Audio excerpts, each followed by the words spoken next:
Is that a gaming chair? Yeah. Yeah. I'm in some fucking, oh hell yeah. I'm in some like knockoff Eames thing, and I have the lower back pain to prove it. Should I just get a gaming chair for my studio? Gaming chairs are really good because you can like recline and do a lot of really cool stuff with it. You get back support. But I will say this is a $200 only made in China knockoff gaming chair. So if you have one of those sites where you can Alibaba?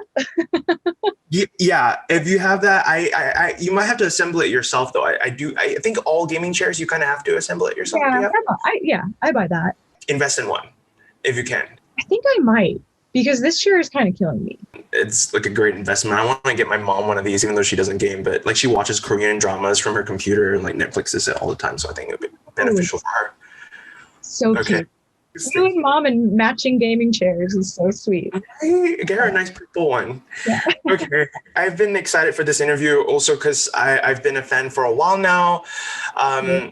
Your song New York is a song that's not just a song. I think it's something that's like part of my life, and it's attached to a person. It's attached to a memory, and these are songs that I can never critique. They're just very much me at the same time as it is a song that you wrote, right? So I'm gonna start off with just a couple of comments from YouTube from fans, and I just want to get your reaction or response to it, if anything to say. Okay, so Jasmine Ledesma wrote, I listened to this album while high as fuck the other day, drowning on the subway, and when I sobered up the next morning, I went back to listen to it again to see if it was still appealing, and it absolutely was. Great. Wait, sorry, can she say that she was high as fuck in Singapore? It could have been on sugar, you know. You know what? That's right. It was a sugar high. We'll give her the benefit of the doubt. She pounded a bunch of Coca-Cola, and then, I'm so glad. I'm so glad that you could listen to it totally fucked up, and then listen to it totally sober, and still maybe. I mean, it sounds like it was a different experience each time, but like the fact that it wasn't just like, oh, I like this music because I'm messed up. Yeah. Cool. Yeah. What would you say is the optimal listening experience for Daddy's Home? Because I listened to it also on the train the day it came out in the morning. And it's also a very different experience when you listen to it at night and with other people around as well. Good question. Quickly going back to the New York song and your experience with it. That thrills me beyond all belief. I mean, like, I get so much joy from making the thing. And then it's like, it's absolutely for you. It's yours. Like, and that means the world to me. So thank you for that. Gosh, I'd never done anything that felt like a sonic embrace. You know, I had moments of the ballad or this, but I'd never done an entire record that I felt like was warm from start to finish. Yeah. And vibey. You know, like you put it on and you're in a world. I mean, no, I've done records where you put it on and you're in a world, at least was my intention, but never like, hey, come sit down, like in a beat up armchair, have a glass of tequila, like, let's just talk about it. You know what I mean? And that was just kind of the way I was and do currently just feel about the world. Like, what makes me so happy is to try to make the best work that I can, and then, you know, it's for other people, and to interpret it, love it, hate it, whatever, it's for you. And the connection that happens in the sort of like empathetic exchange that happens means the world to me, and I feel like is an antidote to a lot of just the stuff that's just like the ambient toxicity kind of thing that we seem to be living through. And the fact that I get to have really intimate relationships with people through music, doing something that I love, is like, blows my fucking mind. And the fact that I've been able to make a number of records, and every time I make a record, it seems like more people are interested, I feel incredibly lucky. But I also feel like I'm just getting started. Like there's not enough time in my life to make all the things that I want to make. So race against the clock. On that, actually, the next comment, this is perfect. Sal wrote, so during a show back in 2012, Annie pulled my hair and held me like that for a verse. And with that, I think she just instantly turned me queer and into a total bottom. And I still think about this a lot. Oh my God. Oh, well, you're welcome. Oh gosh, man, just something else like comes over me on stage. I'm a Texan. Like I'm polite. Like I would never in a million years rip your hair out, on the street. So if it was painful, I apologize. But man, just something else happens on stage, and it's like we're communing in a very deep way, and just some animal shit takes over, and but you're welcome. How cool is that, isn't it? Like, I mean, even like before you were born, if you believe in God or the universe, like you're going to be a rock star. Like this is the experience that you're going to get for this one life on earth. You could have been a pilot, could have made you an architect for something, but I'm going to make you a rock star and you're going to experience that in your one life. How brilliant is that, right? It's the most amazing thing. Like if I think about it, because I loved a thing so much, so obsessed with it, tried to make the thing myself, tried to make it good, went through, various painful experiences of realizing like, oh, I'm nowhere near where I need to be, all that, kind of dealing with the shame of coming up, and the fact that I get to do this and music's given me my whole life. I mean, all the people I've met, all the great conversations I've got to have, like the places I've been, the experiences of like deep holy communion with other people that is irreplicable in normal life.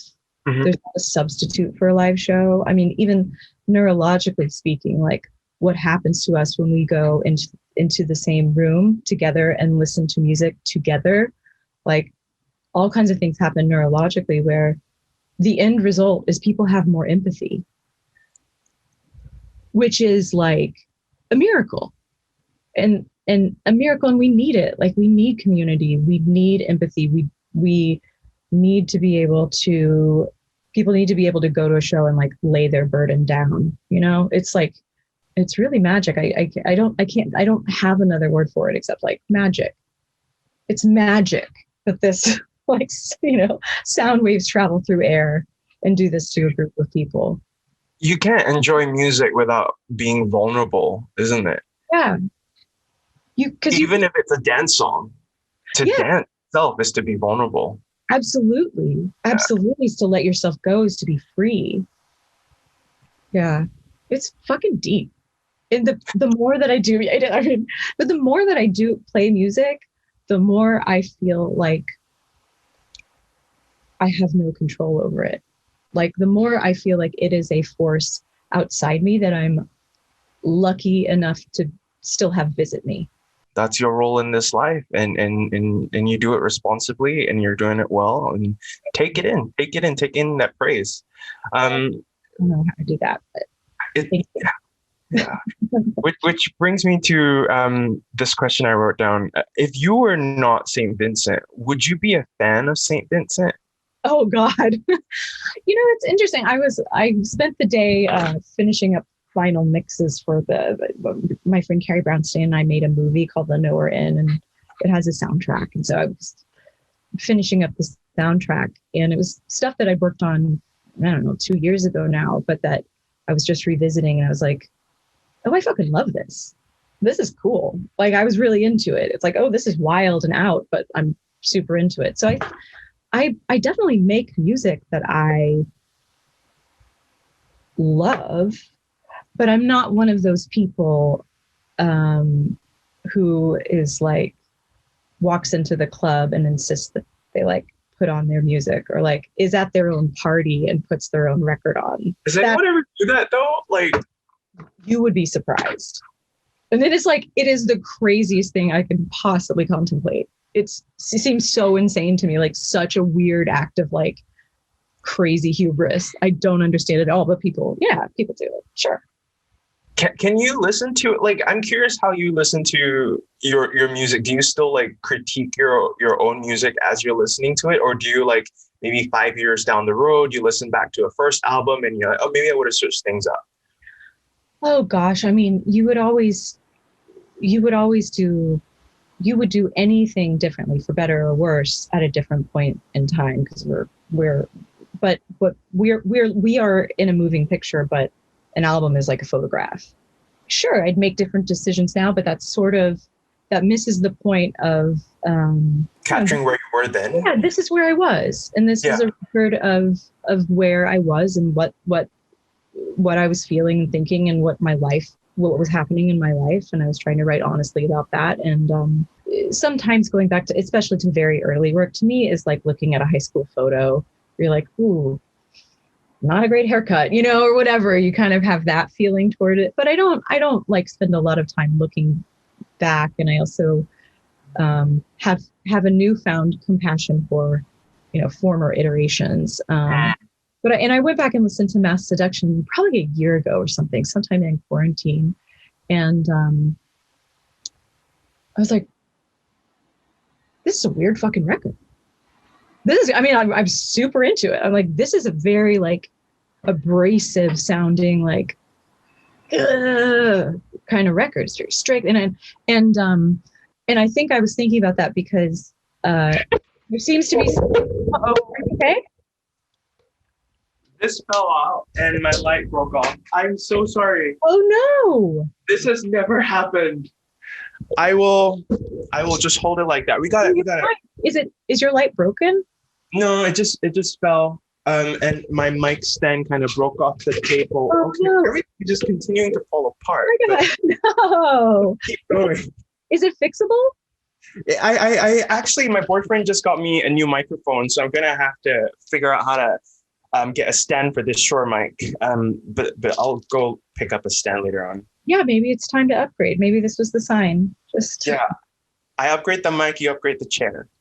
That's the deal. Absolutely deal. Sorry, I cut you off. Oh no, I think I listened back to Mass Seduction. I was like, I know there's some feeling that was like a very pop record, like, oh, she went pop or something. And I listened back to the record. I'm like, this ain't pop. Like this is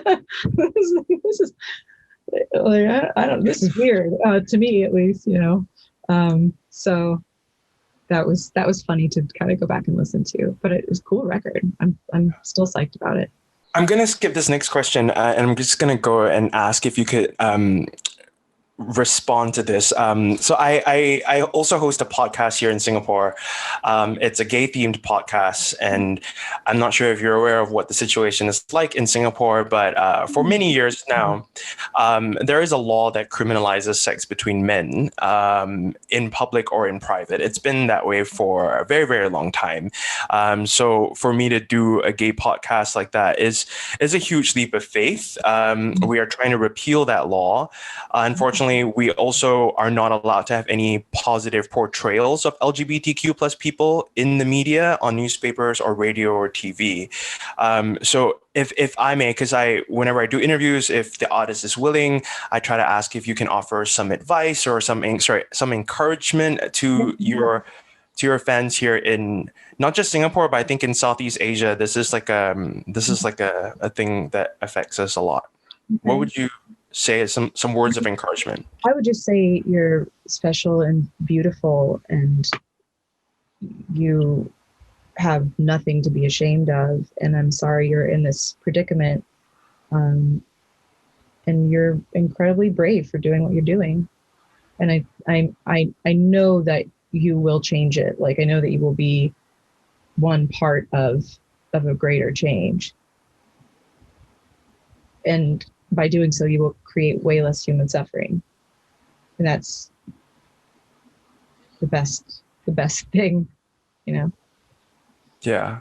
And I want you to know that you're a catalyst to making life a little bit easier for us. I want you to know that. I think the first time I listened to your music already, it was for a boy like me to listen to an artist like Vincent with that kind of sound already, that was sort of different from sort of the gender policing of what you can or cannot listen to as a guy and stuff like that. So just to be able to go to a concert of Saint Vincent is already like you doing what you do, and the sound that you have, what you stand for, how you live your authentic life, and how it's reported here as well. All that makes things a lot easier. I just want you to know that things are different in the other side of the world. Yes, and I'm, my God.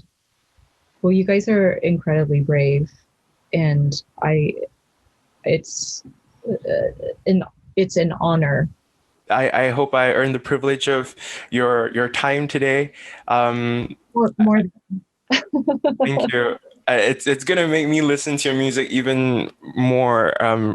It's always a strange thing, like when I meet an artist and I have a moment with them, and it's a beautiful conversation. And when I listen to the music, it's still totally different. It's a strange thing. I don't know if it's a Wizard of Oz kind of thing, or it's just the illusion of the rock star. But when I listen to your music, I'm still gonna hear Saint Vincent as the artist that I've never met and probably will never meet.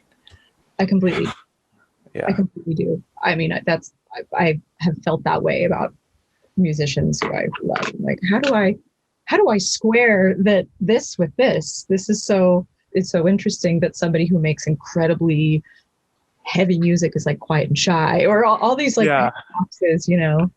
So, but I mean, that's why music is the kind of magic that it is. You know, that we get to connect there in a very deep way. Thank you. Stay safe, stay healthy, drink lots of water, and I hope I see you again soon, okay? Okay, absolutely. And you know what? I just watched this film called The Celluloid Closet. Have you seen this film? No, let me type that in. Sorry. It's about oh yeah. You're good. I'll tell you. I'll just talk to Okay. you both. And you can write it down. It's a film called The Celluloid Closet, and it's about, it was made a number of years, probably in the 90s, but it's about um, gay tropes as in Hollywood portrayals, how it went from a sort of unspoken thing to then gay men could only be silly, and that was okay. But and then how it gradually turned into, you know, people actually showing sexuality, like not just innuendo. And then how for the longest time there couldn't be a gay person in a movie without them, like with them ending in suicide. Like, okay, you can be gay, but you're going to meet a tragic end. And because the film was made in the 90s, obviously there's a lot it hasn't covered, because it hasn't, you know, there's been a lot of change since then, but it's really interesting to watch the evolution of gay of gay portrayals in Hollywood.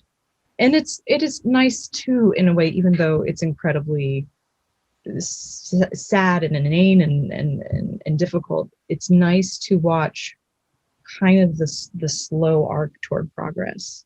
And it was slow, Yeah. but it happened, you know. Yeah. And I hope it does here too, because we have that exact same problem, and that's where we are at right now, where no positive but negative is allowed. So you would have a gay character on like a free-to-air TV channel, where the only reason he's there is because the main character's husband cheated on the wife to go with this guy, but then this guy is ashamed of his sexuality, and then he ends up transmitting HIV to, Oh, like, come on. it's that. So it's all these negative portrayals that is allowed, that passes through the censorship board, but two guys holding hands even gets a hard R21. So like Love, Simon, which is a PG-13 film, is an Yeah, R. that's like a kids movie. That's R21 here.